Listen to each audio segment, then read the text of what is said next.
வணக்கம் நண்பர்களே. இப்ப இந்தியால வெயில் சும்மா பிச்சுக்கிட்டு போகுது. பாலைவனத்தை விட இங்கதான் இப்ப வெயில் ரொம்ப அதிகம். குறிப்பா நார்த் இந்தியால எல்லாம் டெம்பரேச்சர் 47 டிகிரி தாண்டிடுச்சு.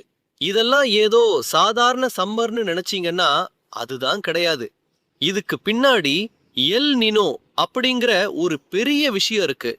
இந்த எல் நினோ அப்படிங்கிறது பசிபிக் கடல்ல நடக்கிற ஒரு மாற்றம். ஆனா இதனால உலகமே ஆடுது.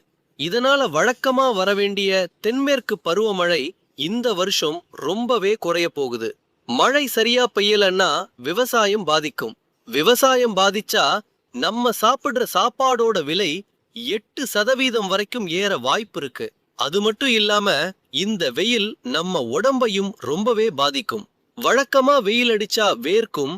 அந்த வியர்வை காத்துல ஆவியானாதான் நம்ம உடம்பு குளிர்ச்சியாகும். ஆனா இப்ப இருக்கிற